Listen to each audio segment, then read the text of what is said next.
The rain hammered against the windows, a relentless drumming that mirrored the frantic beat of my heart. The old house groaned, each gust of wind, a ghostly whisper through the rotting wood. It was a place steeped in shadows, a place where secrets clung like cobwebs. They say silence is golden, but in this house, silence was a shroud, and I, its unwilling witness. The air inside felt heavy, thick with a stillness that prickled the skin.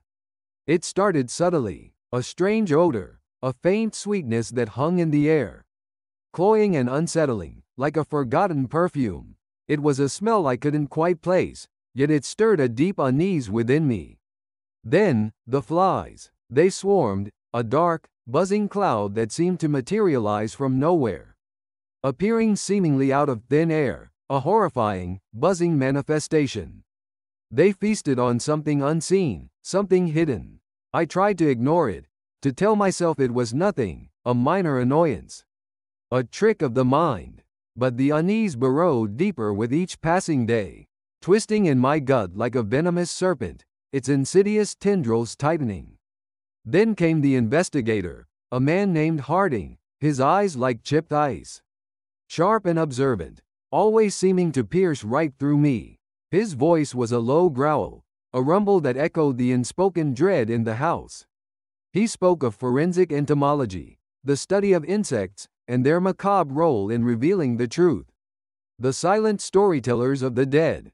He spoke of the tiny, relentless scavengers, the ones that could speak volumes where human tongues were silenced, whispering secrets from the grave. I remember him saying, his voice chillingly matter-of-fact, even in death, the body tells a story, and the insects are the narrators.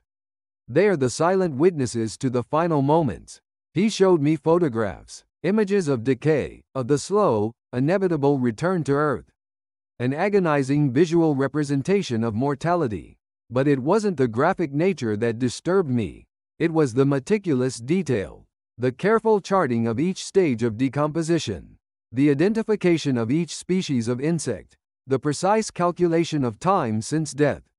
It was a cold, clinical dance with death, a morbid ballet performed by unseen forces, meticulously documented by science. He pointed to the body, a woman, found in the marsh behind the house. Her lifeless form lay still in the water, a stark contrast to the buzzing life surrounding it. She had been missing for weeks, her absence, a void that had slowly filled with dread. He explained how the types of insects found on her body, the blowflies, the carrion beetles, the flesh flies, could pinpoint the time of her death, with terrifying, precise accuracy, down to the very hour. He said the insects were the silent witnesses, and their evidence irrefutable, the final word on her fate, sealed in chitin and decay. He showed me the timeline the insects had provided. The woman died at the precise moment I had last seen her. The unsettling truth laid bare, a stark indictment. I recoiled, a wave of nausea washing over me, a physical manifestation of the horror that seized my soul. I remembered now, the sweetness in the air, the buzzing. It was all so clear now. It was me. I was the silent witness. The insects, the true narrators, had revealed the dreadful truth. And I, the dead, the body in the marsh, was consumed by the realization. The truth, entombed within the insects, entombed within me, forever intertwined.